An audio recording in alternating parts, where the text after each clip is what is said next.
Eagles a winner in dramatic fashion as we send it down to the field with a happy head coach in Elena Davis. Coach, you already know what I'm going to ask you here. You came from behind. You won this game. You saw that home run. Talk to me about how you're feeling right now. Yeah, we talked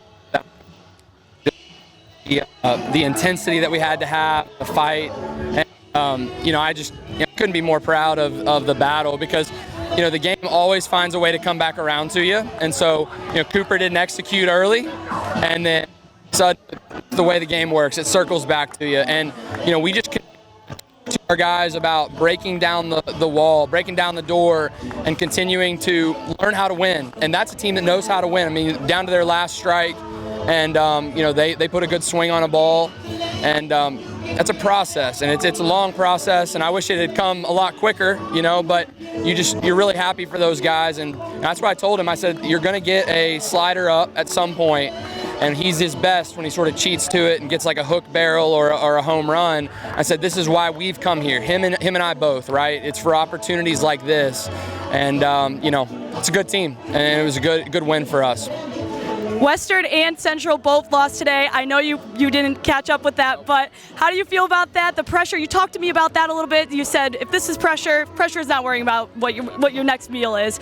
How do you feel about that? Yeah, that's right. That's right. He said pressure is a privilege, and it is. It's a privilege to be here and to be in the mix, and 2018, last time we were in this position. So, it doesn't matter what those guys do. We've got more to do. We've got to take care of tomorrow and, go 1-0 and an opportunity to win a series. And that's really all we're focused on. And I know that's so cliche, but, we're all going to be dead in 100 years anyway, and nobody's going to remember this stuff. So, again, pressure is making sure that you take care of your own house, taking care of your own people, making sure that you're, being a great teammate, doing the little things right, the details right, and, we've still got some of that to clean up. So tomorrow's a new day. We got to shower well and go 1-0. Congratulations, Coach. Go celebrate. Back to you guys. Thanks, Elena, as we welcome you here inside our broadcast booth at Ostrike Stadium. Wow. Can we take a collective breath? We saw a dramatic home run by Kent State, and then you up it here in the 12th. Greg, it goes back to what you were talking about during the game. You were talking about Kent State and the success they've had as a program and knowing how to win baseball games, and Eastern Michigan learning how to do that. Well, they took another step towards that today, and it goes back to Robbie Britt recruiting and him being honest with the recruits and saying, listen, don't come here just because it's D1 school. Don't come here just because you're going to get playing time.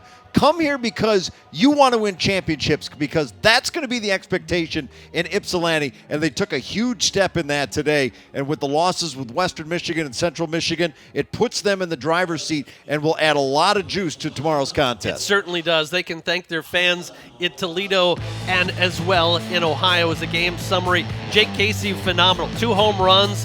Solario, also a big day for him as Kent State and Eastern Michigan hung for a combined 23 runs. John Hale, a home run, a pair of doubles. Harrison Travis, a home run that gets lost because his at-bat started all of this here in the 12th. Yeah, and when he hit it, too, you said maybe too little too late. And we said, well, maybe not. That's the start they needed.